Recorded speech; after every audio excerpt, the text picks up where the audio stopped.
Hey guys, तो आज मैं हाल ही में रिलीज एक साउथ कोरियन मूवी एक्सप्लेन करने वाली हूँ जो कि ट्रू स्टोरी पर बेस्ड है, यानी कि ये इंसिडेंट रियल में हुआ था। बहुत ही अच्छी मूवी है गाइस, इसलिए आई वुड हाईली रिकमेंड कि आप इस मूवी को देखिए। और अगर आप किसी रीजन से मूवी नहीं देख पा रहे हैं तो आप एक्सप्लेनेशन जरूर देखिए। कहानी के शुरुआत में 1969 का सीन दिखाया जाता है, जहाँ पर दो फाइटर जेट्स समुद्री इलाके पर पेट्रोलिंग कर रहे थे। वहाँ पर दो पायलट्स मौजूद थे, जिसमें से पहले का नाम तेइन था और दूसरे का नाम डोंगचुल। कुछ दूर पहुंचते उन्हें एक पैसेंजर एयरक्राफ्ट मिलता है जो कि नॉर्थ कोरिया की तरफ जा रहा था। उस प्लेन के पायलट को ये इंस्ट्रक्शन दी जाती है कि वो तुरंत ही अपना प्लेन टर्न करके साउथ कोरिया की तरफ ले जाए, लेकिन वहाँ से कोई रिस्पांस नहीं आता। तेन जैसे प्लेन की तरफ देखता है तो वहाँ के सारे पैसेंजर्स विंडो के बाहर दिख रहे थे और वो लोग काफी डरे हुए लग रहे थे। कॉकपिट के अंदर तेन का फ्रेंड मिंसू बैठा हुआ था। तेन उससे कहता है, तुम नॉर्थ की तरफ जा रहे हो, तुम्हें तुरंत ही अपने प्लेन को घुमाना होगा। मिंसू अंदर से इशारा करता है। उसके एक्सप्रेशन को देखकर तेन समझ गया था कि उनका प्लेन हाईजैक हो चुका है। हाईजैकर फोर्सफुली उस प्लेन को नॉर्थ कोरिया लेकर जा रहा था। तेन को कंट्रोल रूम से ये इंस्ट्रक्शन मिलता है कि उसे तुरंत ही इंजन के ऊपर फायर करना होगा ताकि वो प्लेन नॉर्थ कोरिया पहुंच ही ना पाए और उन्हें साउथ में ही लैंड करना पड़े। लेकिन ऐसा करने से तेन मना कर देता है, कहता है गलती से भी फ्यूल में आग लग गई तो फिर उस प्लेन में कोई नहीं बचेगा। लेकिन कंट्रोल रूम वाले तेन की बात नहीं सुनते। वो जबरदस्ती उसे इंजन पे फायर करने के लिए कहते हैं, लेकिन तेन चाहकर भी फायर नहीं कर पाता और वो प्लेन नॉर्थ कोरिया पहुंच जाता है। इस बात पर तेन का सीनियर उसे बहुत सुनाता है, कहता है तुम्हारी वजह से हमारे कंट्री के 50 लोगों को जबरदस्ती नॉर्थ कोरिया ले जाया गया। क्या इंजन को शूट करना तुम्हारे लिए इतना मुश्किल था? तेन कहता अगर मैं ऐसा करता तो फिर हाईजैकर पायलट को मार देता और मैं इतना बड़ा रिस्क नहीं ले सकता था। इस डिसीजन की वजह से उसे एयरफोर्स से रिजाइन करने के लिए कहा जाता है। उसका सीनियर तेन से कहता है, तुम्हारे आज के इस डिसीजन की वजह से तुम्हारे आगे की पूरी फैमिली सफर करेगी। जितने भी लोगों को नॉर्थ कोरिया ले जाया गया था उनका साउथ में बहुत नाम खराब होता है, यहाँ तक कि उस प्लेन के पायलट का भी नाम बहुत खराब होता है। उसके बारे में बहुत ही गंदे गंदे वर्ड्स यूज किए जाते हैं। कहा जाता है वो अपनी मर्जी से उस प्लेन को नॉर्थ कोरिया लेकर गया था। यहाँ से कहानी आ जाती है कुछ महीने आगे, जहाँ पर उन 50 पैसेंजर्स में से 39 लोगों को रिलीज कर दिया जाता है, यानी कि 39 लोग नॉर्थ से साउथ कोरिया वापस आ चुके थे और बाकी के 11 लोग नॉर्थ में ही रह जाते हैं, including pilot and crew members. इस वजह से तेन बहुत ही गिल्टी फील कर रहा था। उसे ऐसा लग रहा था कि अगर उस दिन उसने इंजन को शूट कर दिया होता तो फिर शायद ये सब नहीं होता। पता चलता है जिन 11 लोगों को वहीं पर रख लिया गया था वो सारे लोग अपने अपने डिपार्टमेंट के स्पेशलिस्ट थे, यानी कि वो सब लोग बड़े बड़े पोस्ट पे थे। उनके इंटेलिजेंस की वजह से उन्हें वहीं पर डिटेन कर लिया गया था और जिसने उस प्लेन को हाईजैक किया था उसको नॉर्थ के गवर्नमेंट की तरफ से काफी अच्छे खासे पैसे मिले थे। फिर यहाँ से हमें 1971 का सीन दिखाया जाता है, जहाँ पर एक प्लेन सोक्चो एयरपोर्ट से सोल की तरफ जाने वाला था और उस प्लेन का पायलट और कोई नहीं बल्कि तेन था। एयरफोर्स से रिजाइन करने के बाद वो एक कॉमर्शियल पायलट बन चुका था। 2 साल बीत चुके थे लेकिन आज भी वो 11 पैसेंजर्स लौटे नहीं थे। इस बात का तेन को बहुत अफसोस था। प्लेन के क्रू मेंबर्स तेन के बारे में बहुत ही बुरी बुरी बातें कहते हैं, बोलते हैं ये वही पायलट है जिसकी वजह से आज भी वो 11 लोग नॉर्थ कोरिया में फंसे हुए हैं। ये सब सुन के उसे बहुत बुरा लगता है। दूसरा पायलट उससे पूछता है, तुमने उस टाइम पर फायर क्यों नहीं किया? तेन कहता है, मुझे मिंसू के लिए बहुत डर लग रहा था। अगर मैं फायर करता तो शायद वो मिंसू को मार देता। वो मुझे इशारों में मना कर रहा था। शायद वो ये बोलने की कोशिश कर रहा था कि वो पैसेंजर्स की जान को खतरे में नहीं डाल सकता। तो क्यूसी कहता है, तुम एक सोल्जर के नाम पर फेलियर हो, लेकिन अब तुम एक कॉमर्शियल पायलट बन चुके हो। ये टाइम ऐसा था जहाँ पर पैसेंजर्स के सीट पहले से रिजर्व नहीं होते थे। उन्हें भागकर अपना सीट पकड़ना पड़ता था। जैसे ही वहाँ का गेट खुलता है तो सब लोग पागलों की तरह भागने लग जाते हैं। प्लेन में एक बूढ़ी लेडी हैंड लेकर आई हुई थी, जो देखकर वहाँ के सारे पैसेंजर्स बहुत हंगामा करते हैं। इतने में तेन बाहर आकर सबको शांत करता है। वो सबसे कहता है, सोल जाने के सारे बस रूट्स बंद हैं। अगर तुम लोग को सोल पहुंचना है तो फिर तुम सबको आराम से यहाँ पर बैठना पड़ेगा। साथ ही में उस बूढ़ी लेडी से कहता है, तुम इस हैंड को अपने हाथ में पकड़ के बैठ जाना। ये सुनकर वो लेडी बहुत ही खुश हो जाती है। उस प्लेन में बहुत सारे पैसेंजर ऐसे थे जो पहली बार प्लेन में बैठे थे, इसीलिए वो काफी ज्यादा एक्साइटेड थे। उस बूढ़ी लेडी के बाजू में एक योंगदे नाम का पैसेंजर बैठा था। वो उससे पूछती है, तुम अकेले ट्रेवल क्यों कर रहे हो? तुम्हारी मॉम कहाँ है? योंगदे कहता है उसकी मॉम मर चुकी है, इसीलिए वो अपने भाई के साथ रहने जा रहा है। अगले ही मोमेंट वो उस लेडी से कहता है, तुम्हें सोल जाने के लिए थोड़ा ज्यादा टाइम लग जाएगा। इतना कहकर वो प्लेन मार्शल की तरफ एक बॉम्ब फेंकता है। वो अपने साथ एक सूटकेस लेकर आया था जिसमें बहुत सारे बॉम्ब रखे हुए थे। एक बॉम्ब वो कॉकपिट के डोर से बांध देता है और दूसरा जमीन पर गिरा हुआ था। अगले ही मोमेंट जोरदार धमाका होता है। सेकेंड ब्लास्ट में कॉकपिट का डोर पूरे तरीके से टूट जाता है। एक्सप्लोजन की वजह से प्लेन आउट ऑफ कंट्रोल हो चुका था। यूसिक तेन से कहता है, अगर ऐसे ही चलता रहा तो किसी भी वक्त प्लेन क्रैश हो जाएगा, लेकिन तेन प्लेन को संभाल लेता है इसके पहले कि उन्हें कुछ भी समझ आता। इतने में योंगदे बॉम्ब लेकर वहाँ पर पहुंच जाता है। वो तेन से कहता है, तुम्हें वैसा ही करना होगा जैसा मैं करने के लिए कह रहा हूँ। अगर तुमने मेरी बात मानी तो फिर किसी की मौत नहीं होगी। प्लेन घुमाकर समुद्र की तरफ ले चलो। तेन कहता है, तुम जैसा बोलोगे मैं वैसा करूंगा, लेकिन सबसे पहले मुझे कैबिन का स्टेटस देखना होगा। चेक करना है कि सारे पैसेंजर सेफ हैं या नहीं। बॉम्ब फटने की वजह से वहाँ पर एक होल हो गया था। तेन सबसे पहले उस होल को कवर करता है और वहाँ की एयर होस्टेस ओक्सुन से कहता है, प्लेन हाईजैक हो चुका है, मुझे तुम्हारी मदद चाहिए। सारे पैसेंजर्स की सेफ्टी तुम्हारे हाथ में है। यूसिक योंगदे से पूछता है, तुम ये सब पैसों के लिए कर रहे हो या फिर तुमसे किसी किसी ने ये सब करने के लिए कहा है। योंगडे कहता है उसे किसी ने करने के लिए नहीं कहा है, वो सब कुछ अपनी मर्जी से कर रहा है। बॉम्ब फटने की वजह से एक आदमी को बहुत ही बुरे तरीके से लग गई थी। तेन सबसे पहले उसका फर्स्ट एड करता है। वहीं पर एक आदमी था जो अपने साथ बहुत सारे पैसे लेकर आया था। एक्सप्लोजन की वजह से उसके पैसे यहाँ वहाँ गिर गए थे। वो सीट से उठकर अपने पैसे ढूंढने लग जाता है। इतने में योंगडे उसे पकड़ लेता है और सबको बॉम्ब दिखाते हुए कहता है, तुम्हें पता भी है ये क्या है? अगर तुम सबको जिंदा रहना है तो फिर अपना सर नीचे करके बैठना होगा। अब ये प्लेन सोल नहीं बल्कि नॉर्थ कोरिया जा रहा है। इस तरफ क्यूसिक कंट्रोल रूम को इन्फॉर्म करने की कोशिश करता है। इतने में योंगडे आकर उसका हेडसेट तोड़ देता है और कहता है, अगर तुम लोगों ने रेडियो यूज किया तो फिर ये बॉम्ब कभी भी फट जाएगा। ये सुनकर तेन कहता है, तुम जैसा बोलोगे हम वैसा करेंगे। इतना कहकर वो प्लेन को नॉर्थ की तरफ घुमा देता है। क्यूसिक उससे पूछता है, तुम नॉर्थ कोरिया क्यों जाना चाहते हो? योंगडे बताता है उसके भाई को जबरदस्ती नॉर्थ कोरिया ले जाया गया था। वहाँ जाकर वो बहुत बड़ा ऑफिसर बन चुका है। वो काफी अच्छी लाइफ जी रहा है। वो उन्हें एक आदमी की फोटो दिखाता है। ये वही आदमी था जिसने 2 साल पहले उस प्लेन को हाईजैक किया था, जिस हाईजैकिंग की वजह से वो 11 लोग अभी भी नॉर्थ कोरिया में ही थे। यानी कि योंगडे का भाई भी उन्हीं 11 पैसेंजर में से एक था। वो कहता है उस आदमी को ये काम करने के लिए बहुत सारे पैसे मिले। अगर मैंने ये काम किया तो मुझे भी बहुत सारे पैसे मिलेंगे और मैं अपने भाई के साथ एक अच्छी लाइफ जी पाऊंगा। इस तरफ एक पैसेंजर दूसरे आदमी से कहता है, जैसे वो यहाँ पर आएगा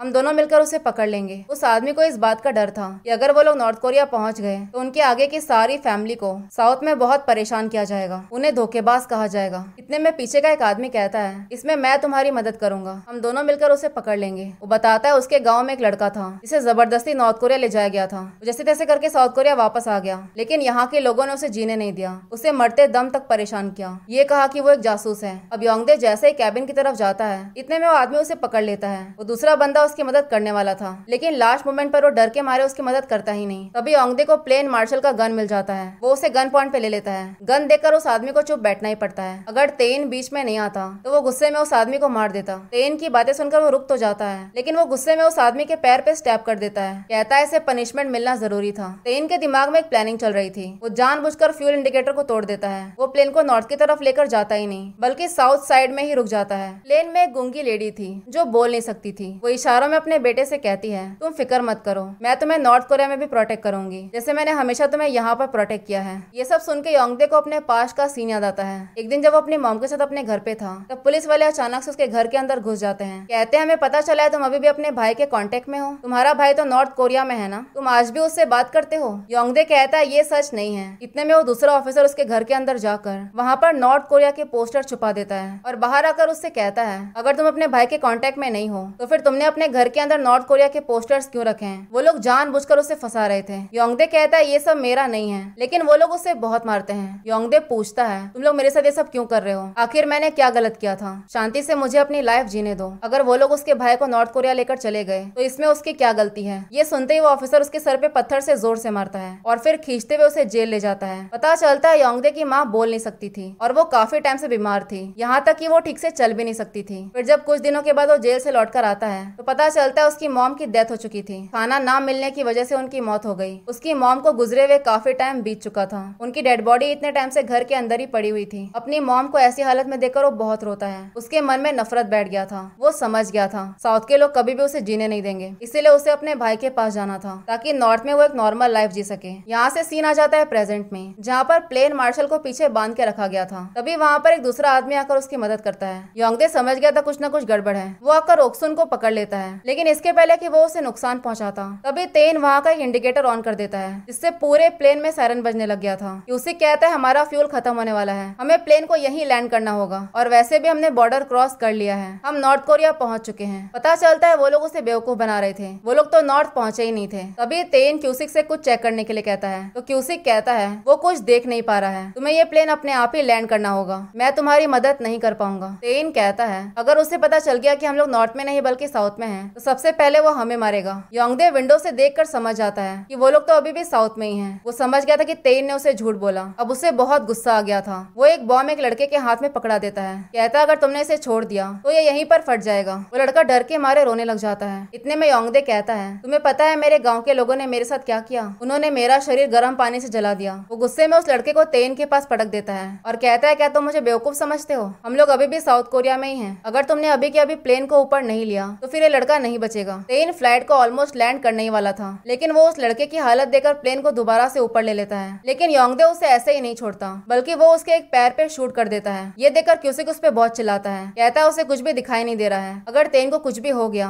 तो फिर हमें से कोई नहीं बचेगा। योंगदे कहता है तुम्हें लगता है मरना मुश्किल है, सबसे मुश्किल तो जीना है। वो बताता है वो अपने कॉलेज का टॉपर था, लेकिन वहाँ के लोगों ने उसे जीने नहीं दिया। उसके टीचर ने उसे ये कहा कि वो उनके कॉलेज का नाम खराब कर रहा है। उसे पढ़ाई लिखाई करके एक बड़ा आदमी बनना था, लेकिन वो अपना सपना पूरा नहीं कर पाया। साउथ में भले ही वो एक लूजर बन के रह गया, लेकिन नॉर्थ में उसके पास हीरो बनने का मौका होगा। तेन कहता है तुम जैसा बोलोगे मैं वैसा करूंगा, बस हम सारे पैसेंजर्स को ड्रॉप कर देते हैं। अगर सब लोग नॉर्थ पहुंच गए तो इनके फैमिली के साथ भी वही होगा जो तुम्हारे साथ हुआ। उसी मोमेंट पर वहाँ पर 2 फाइटर जेट्स पहुंच जाते हैं। तेन जैसे ही विंडो से बाहर देखता है तो वहाँ पर उसका फ्रेंड डोंगचुल बैठा हुआ था। डोंगचुल तेन से कहता है तुम्हें टर्न लेना होगा, वरना मजबूरन मुझे फायर करना पड़ेगा। तेन कहता है अगर तुमने फायर किया तो फिर यहाँ पर कोई नहीं बचेगा। डोंगचुल कहता है इस बार सिचुएशन अलग है, नॉर्थ कोरिया की MIG स्क्वाड हमारे पीछे है। अगर ये सब यहीं पर खत्म नहीं हुआ तो फिर नॉर्थ और साउथ के बीच में जंग हो सकता है। वहीं दूसरी तरफ हम देखते हैं नॉर्थ कोरिया की MIG स्क्वाड वहां से निकल गई थी। उन्हें ये इंस्ट्रक्शंस मिला था जैसे ही साउथ के फाइटर जेट्स दिखे उन्हें इमीडिएटली शूट करना है। तभी तेइन से कहा जाता है उसे तुरंत ही बीच के ऊपर लैंड करना होगा, लेकिन योंगदे उसे ऐसा करने नहीं देता। कहता है तुम्हें नॉर्थ जाना है। वो दूसरा पायलट प्लेन के इंजन पे शूट करने ही वाला था,